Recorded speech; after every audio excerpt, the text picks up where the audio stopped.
Our first order of business today will be to call up House Bill 699, House Bill 770, House Bill 1538, and House Bill 1903 for the purpose of a motion. And with that, I will recognize the gentleman, Mr. Hershey.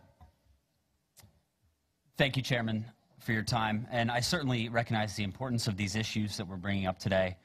And I think with the recent announcement of some federal bipartisan agreement on these issues, and with some of these bills seeking to undermine some of our state preemption laws that we currently have that have been the subject of numerous lawsuits that have gone to Commonwealth Court, I think the most appropriate motion is for us today is to have this conversation at a later date. And so I move to re-refer these bills, House Bill 699, 770, 1538, and 1903, to the Local Government Committee. The motion by Representative Hershey is to recommend re-referral to House Bill 699, House Bill 770, House Bill 1538, and House Bill 1903 to the Committee on Local Government. And that motion is seconded by Representative Rigby. Questions, comments on the motion? Chairman Briggs? So when every day there's shootings, victims of gun violence, mass shootings, kids are at risk, shoppers are at risk, we're going to wait to send it to the Local Government Committee because the Senate has a framework? I think this is the most irresponsible action the committee could make. This is a day that I thought we were coming together to do our jobs, to protect our citizens, to deal with red flag law that a lot of us support, an assault weapon ban, safe storage. These are efforts that are supported by 80 to 90% of our citizens, and we're just gonna punt and re-refer this to a committee that has no relevant decision-making over this. We were here because the House Democrats did a discharge petition to have a conversation about gun violence. And we were here today. It's historic. You know, I was going to thank you, Chairman, for having this conversation. You know, based on your comments that, you know, no bill like this is ever going to come through my committee as long as I'm the chairman. I was impressed that you called today's meeting. But to send it to the Local Government Committees, a dereliction of our duty. If something happens between now and whenever the Local Government Committee convenes, blood's on your hands. This isn't just rhetoric. This is something that is upsetting all of my constituents. I hear about this every single day. And I'm very disappointed that we decide to take this kind of action on a day that the Senate decided to have a framework sponsored, you know, agreed to by 10 Republican senators. But it's a framework that takes a baby step. We have an opportunity to talk about real bills that actually can have real impact. So I'm a strong no. Thank you, Mr. Chairman. The blood on your hands rhetoric is the kind of rhetoric that has gotten us where we are in this nation.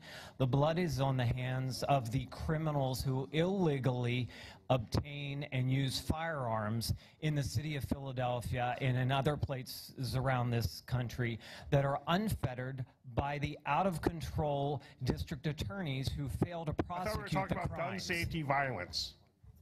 That's what I thought we were talking about, Chairman. Thank you. Representative Solomon. Thank you so much, Mr. Chairman. I really do think that we have a moral imperative to act and act now. Actually, in light of the bipartisan effort in the Senate, we should be encouraged, emboldened to act. It seems like every time we have the same exact story when it comes to any efforts on gun reform. We just had the atrocity in Uvalde, followed by what must have been the most deadliest weekend over Memorial Day weekend. And every single time the same thing happens. Our side talks about gun reform, and my friends on the other side talk about it's not the guns, it's the people, and call for mental health initiatives.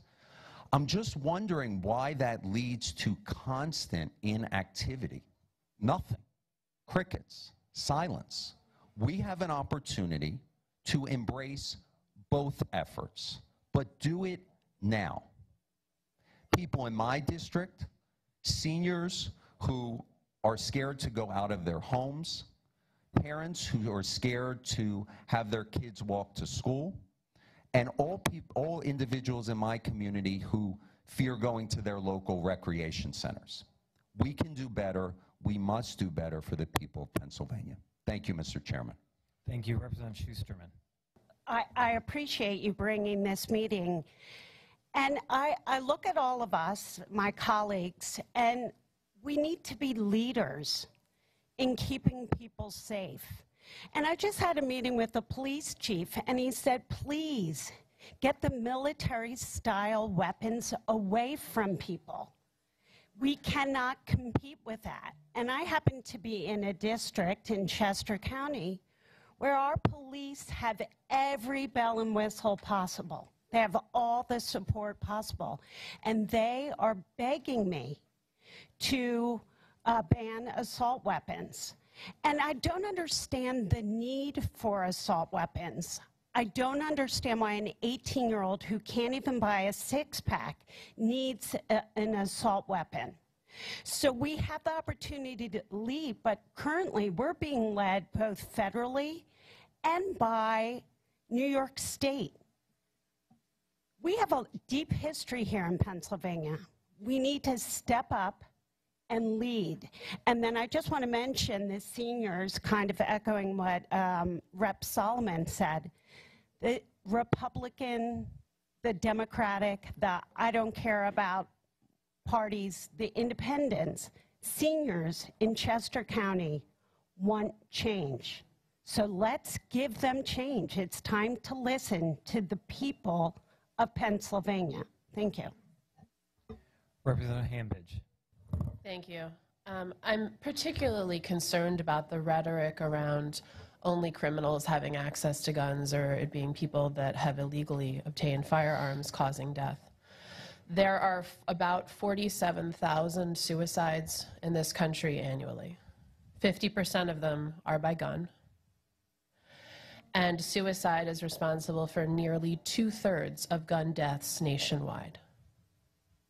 One of the most at-risk groups for suicide by gun is our veterans, with nearly 1 in 5 gun suicide victims being veterans.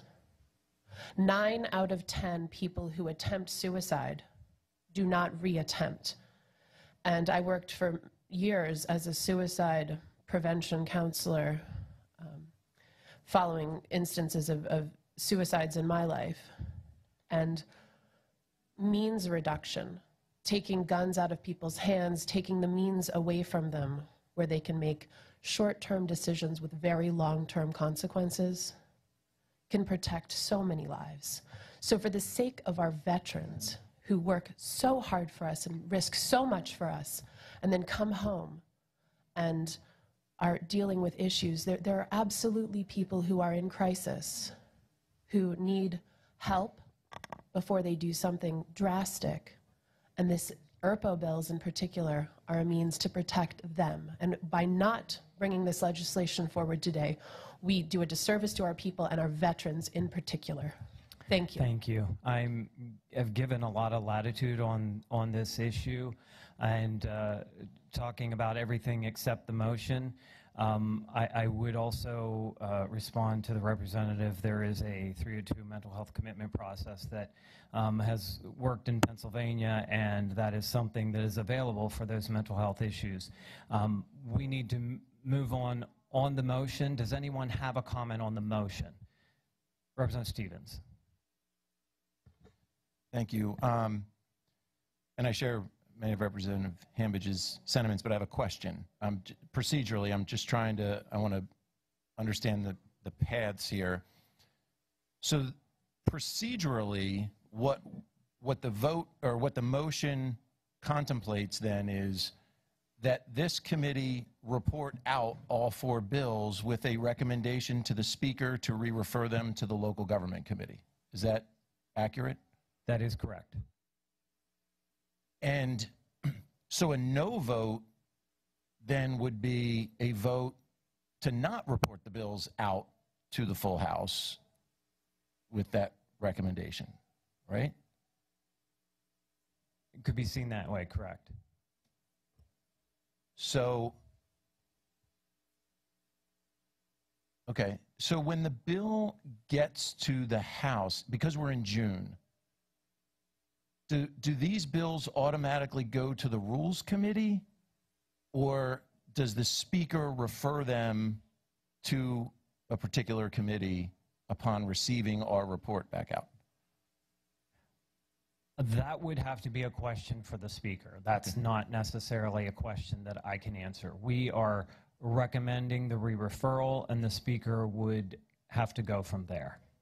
Okay, so it's an interesting vote, right? Because there's a couple different ways to look at this. I share my colleagues from the other side of the aisle's feelings and concerns about wanting a vote on these bills. I mean, I want, one of them is mine, obviously, and I share the concerns. I'm not sure if the best way for us to get a vote, I'm just speaking openly here, I'm not sure if the best way for us to get a vote on these bills is to vote no and keep them in committee.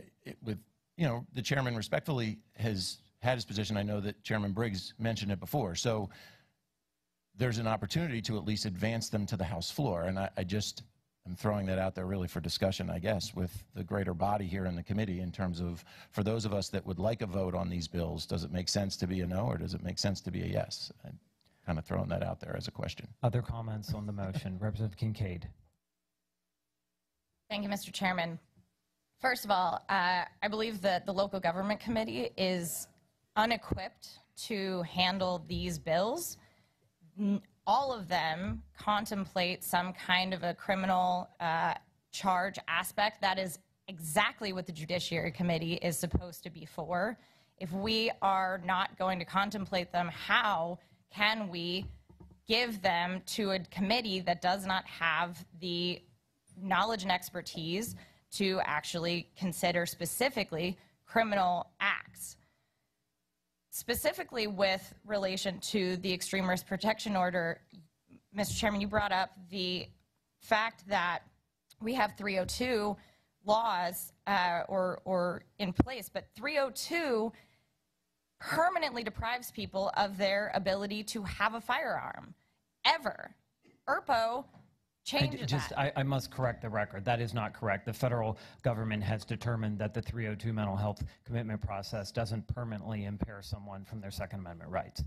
I've had a number of clients as an attorney that have had to go through the process and have not had their ability to have a firearm restored to them because they were 302'd. So that is an incorrect statement. But I think the more... You can't argue the facts. The fact is that was a decision by the federal government. And it may be recent and something that you're not familiar with, but that doesn't make it not a fact.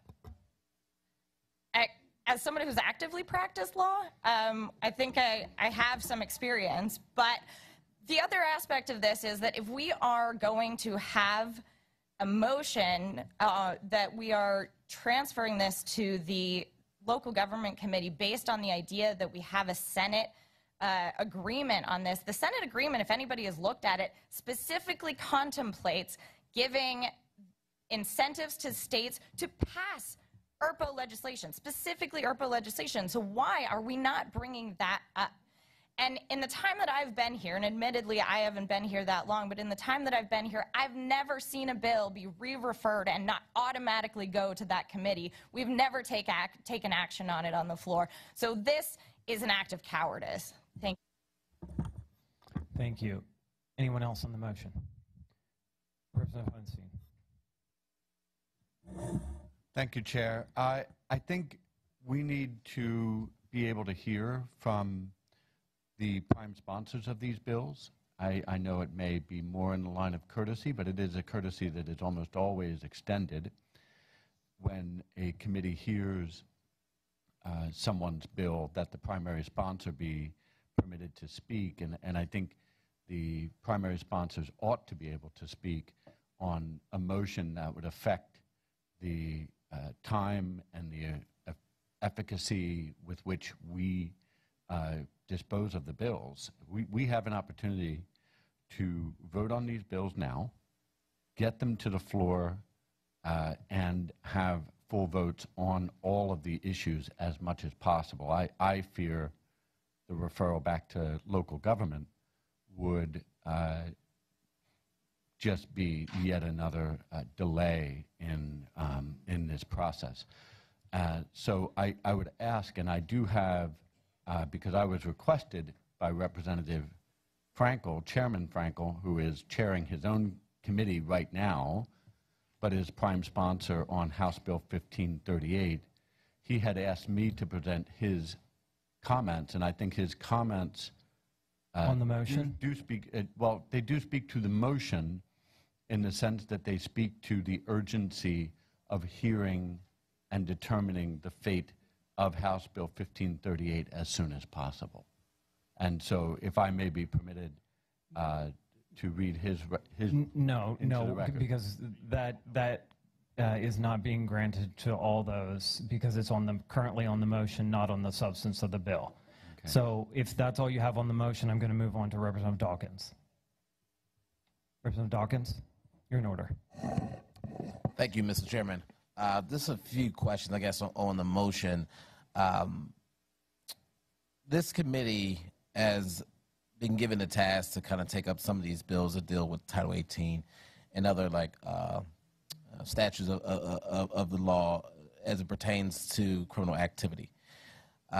For me, when we are talking about this re-referral process, something that since I've been on the committee we have not done as it directly related to bills in which we are accustomed to deal with, I have a different approach as it relates to just the gun aspect of it. I mean, a lot of developed countries have access to guns, and this country has not been uniquely different in having that access to guns. One of the things you brought up earlier was around that mental health aspect of it.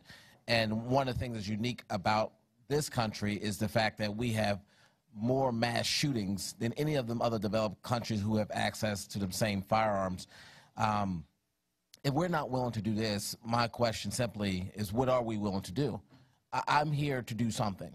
It doesn't have to fit in the model in which each party may, champion for, but we're been sent here to do something, and compromise is sometimes something we have to do. It may not be comfortable for some bills we may have to vote on in the near future as it relates to gun violence. My question to this committee is, what is that?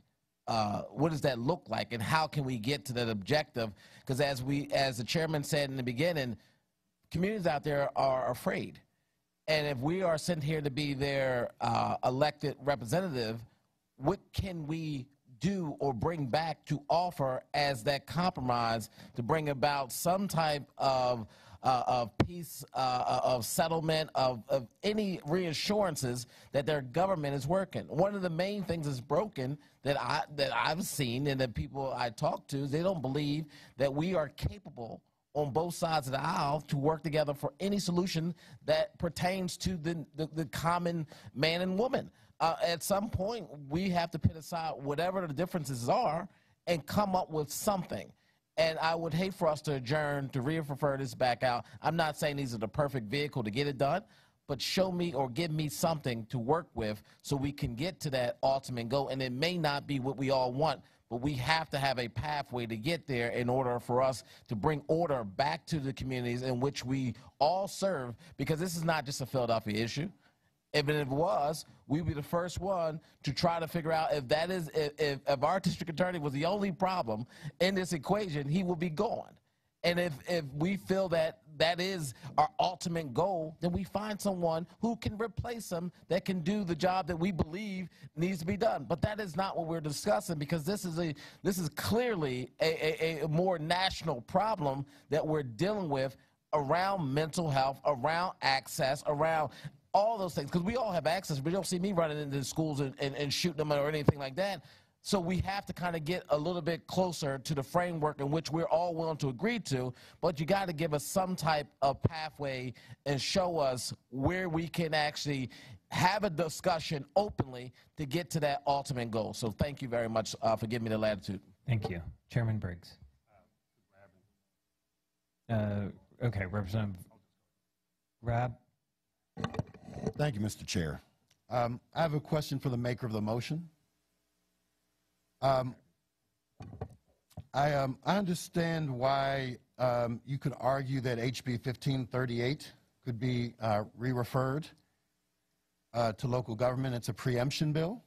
There are almost 5,000 municipalities around the Commonwealth. I could see that.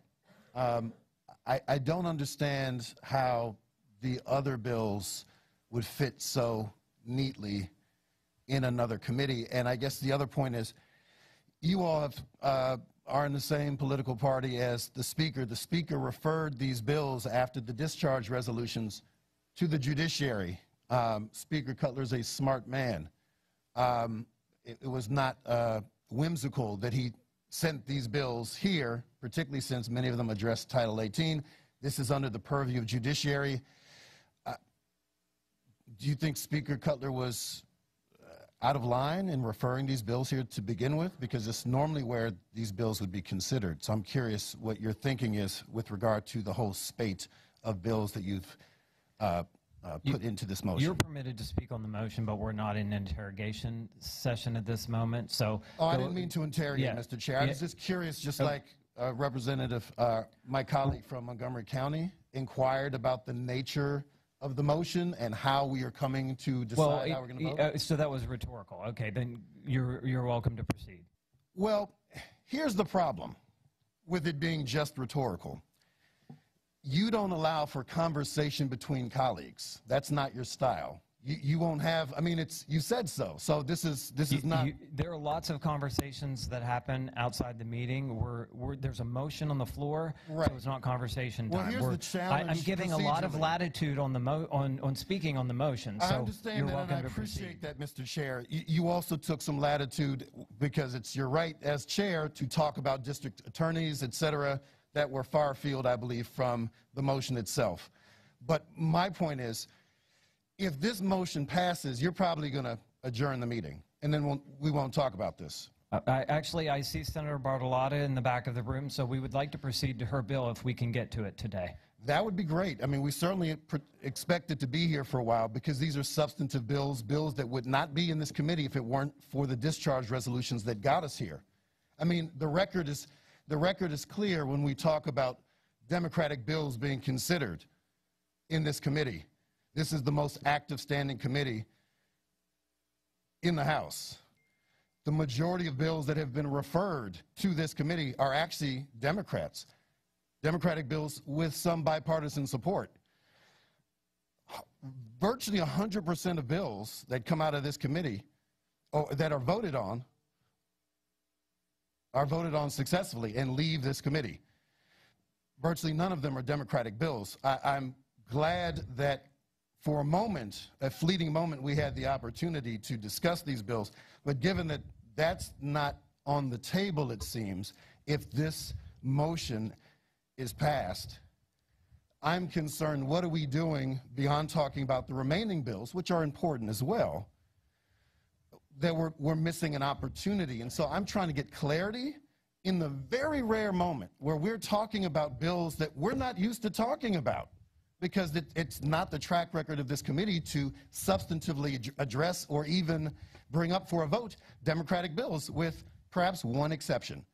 So what I'm trying to find out in good faith with my colleagues, my colleague who has a motion on the floor, I'd like to understand, this is not about interrogation, and I'm not just rhetorically talking here. I want to understand, if it doesn't happen in this committee, sir, it's too late. There are no hearings on any of these issues. Could you move along? Representative Zabel, I'm going to go to Representative Zabel. Can I just ask a colleague a question in this very committee? We're moving on. You just spent the 5 minutes. Because you wouldn't let me ask my own Representative Zabel, colleague you're in order. a basic question. That's all I'm asking. You can ask. And can I ask my colleague a basic question? We are moving along. But we're not moving along. Okay. Would the Secretary please call the roll? This is a sham. Mr. Chairman.